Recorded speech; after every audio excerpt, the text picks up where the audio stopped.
হাই দোস্ত, মই এটা বস্তু দেখুৱাম, সৰু এটা বস্তু দেখুৱাম। কি কৰিব লাগে আপোনালোকে কমেণ্টত জনাব। এই যে ভেণ্টিলেশ্যনৰ ওপৰত আপোনালোকে নিশ্চয় দেখিবলৈ পাইছে, এটা সৰু চৰাই বাহ সাজিছে।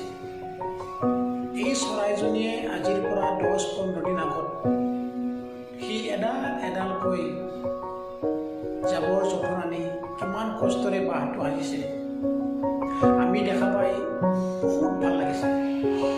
চৰাইজনীয়ে যেতিয়া বাঁহত বহি থাকে, এই বাঁহত বহি থকা অৱস্থাত আমি ঘৰৰ সদস্যই যিমান চিঞৰিলেও, হাল্লা কৰিলেও, মোবাইল চালেও, হোম থিয়েটাৰ বজালেও সি উৰি নাযায়।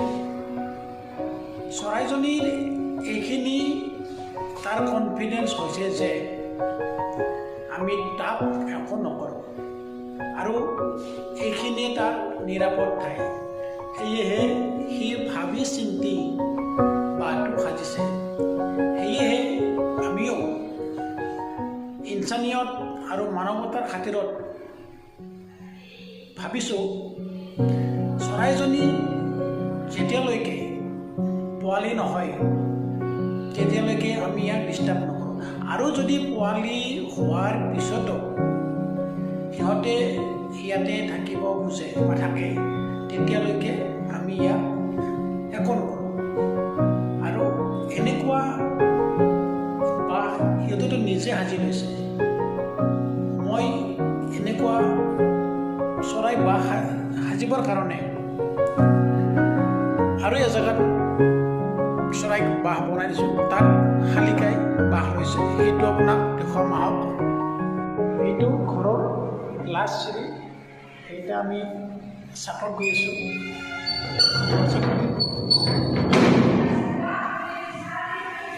এয়া চাট আহিব, ইয়াতে আপোনাক দেখুৱাম চৰাই। এই যে দেখিছে, এইটো দেখিছে, ইয়াত শালিকাই বাঁহ লৈছে। ওচৰৰ পৰা